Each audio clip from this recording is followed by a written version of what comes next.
मित्रों, आज हम आपको सोलंकी वंश के वीर योद्धाओं के बारे में जानकारी देंगे। तो आइए शुरू करते हैं। सोलंकी राजपूतों में सबसे पहले दद्दा सोलंकी का नाम आता है।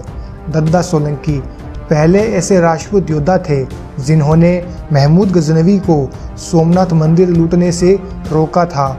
भीमदेव द्वितीय सोलंकी ने मोहम्मद गोरी की सेना को 2 बार बुरी तरह से हराया था और मोहम्मद गोरी को 2 साल तक गुजरात के कैद खाने में रखा था और बाद में छोड़ दिया था, जिसकी वजह से मोहम्मद गोरी ने अगली बार गुजरात की तरफ आंख उठाना तो दूर, जुबान पर नाम तक नहीं लिया। सिद्धराज जय सिंह सोलंकी, इनके बारे में तो जितना कहें उतना ही कम है। 56 वर्ष तक गुजरात पर राज किया। सिंध देश, मध्य प्रदेश, राजस्थान का कुछ भाग और सौराष्ट्र तक इनका राज्य फैला हुआ था। सबसे बड़ी बात तो यह है कि यह किसी अफगानी और मुगल से युद्ध भूमि में कभी नहीं हारे, बल्कि अफगानी और मुगल को यह धूल चटा देते थे। सिद्धराज जय सिंह सोलंकी और कुमारपाल सोलंकी ने व्यापार के नए नए तरीके खोजे, जिसकी वजह से गरीबों को काम मिलने लगा और सबको काम मिलने की वजह से गुजरात और राजस्थान की आर्थिक स्थितियां सुधर गई थी। पुलकेशी सोलंकी का महाराष्ट्र, कर्नाटक, आंध्र प्रदेश तक इनका राज्य था। इनके समय भारत में ना तो मुगल आए थे और ना ही अफगानी। उस समय राजपूत राजा आपस में लड़ाई करते थे अपना राज्य बढ़ाने के लिए। इनके समय भी काफ़ी प्रभाव था सोलंकियों का। किल्हनदेव सोलंकी, टोडा टोंक, इन्होंने दिल्ली पर हमला कर बादशाह की सारी बेगमों को उठाकर टोंक के छोटी जाति के लोगों में बांट दिया था, क्योंकि दिल्ली का सुल्तान बेगुनाह हिंदुओं को मारकर उनकी बीवी, बेटियों और बहुओं को उठाकर ले जाता था। इनका राज्य टोंक, धर्मराज, दही, इंदौर, मालवा तक फैला हुआ था। मांडलगढ़ के बल्लू दादा ने अकेले ही अकबर के 2 खास ख्वाजा अब्दुल माजिद और अशरफ खान की सेना का डटकर मुकाबला किया और मौत के घाट उतार दिया था।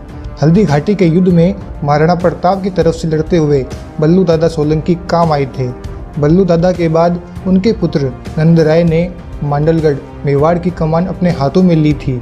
इन्होंने मांडलगढ़ की बहुत अच्छी तरह देखभाल की, लेकिन इनके समय महाराणा प्रताप को जंगलों में शरण लेनी पड़ी थी और अकबर ने मान सिंह के साथ मिलकर मांडलगढ़ पर हमला कर दिया और सभी सोलंकियों ने उनका मुकाबला किया और लड़ते हुए वीरगति प्राप्त की। वत्सराज सोलंकी, इन्होंने गो हत्यारों के साथ बिना किसी सैन्य बल के अकेले ही युद्ध किया और युद्ध करते हुए इनका सर कट गया, परंतु फिर भी वह सर कटने के बाद 32 किलोमीटर तक गो हत्यारों से युद्ध किया और गाय चोरों को एक भी गाय नहीं ले जाने दी और सबको मौत के घाट उतार कर अंत में वीरगति को प्राप्त हो गए, जिसकी वजह से आज भी गुजरात की जनता इनको पूजती है और राधनपुर, पालनपुर में इनका एक मंदिर भी बनाया हुआ है।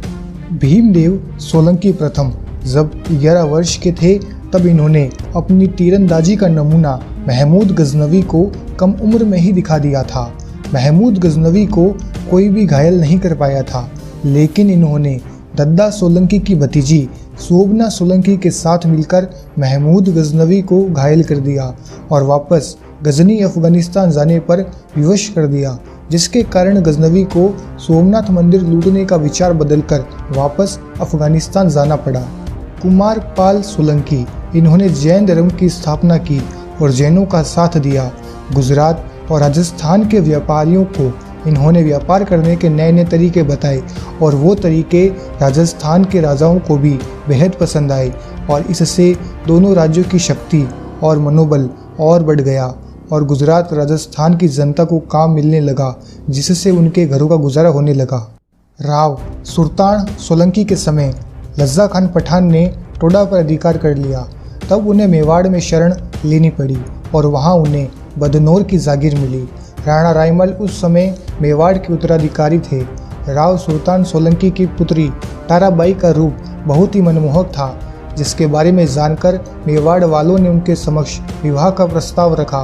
राव सुल्तान सोलंकी की पुत्री ताराबाई ने शर्त रखी, मैं उसी राजपूत से शादी करूंगी जो मुझे मेरी जन्मभूमि टोडा दिलाएगा।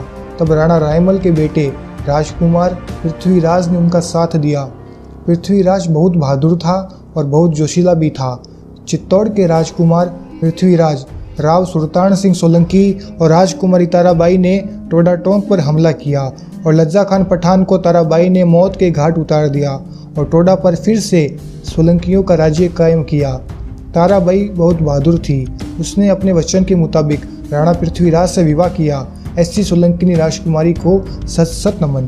काफ़ी समय बाद टोडे पर मान सिंह और अकबर स्वयं युद्ध करने आए थे और पूरे टोडे को 1 लाख मुगलों ने चारों ओर से घेर लिया था। सोलंकी सैनिकों ने अकबर की सेना का ज़बरदस्त सामना किया और अकबर के बहुत से सैनिकों को मार गिराया, पर अंत में शत्रु सैनिकों की संख्या ज़्यादा होने के कारण से सभी सोलंकियों ने लड़ते हुए वीरगति प्राप्त की।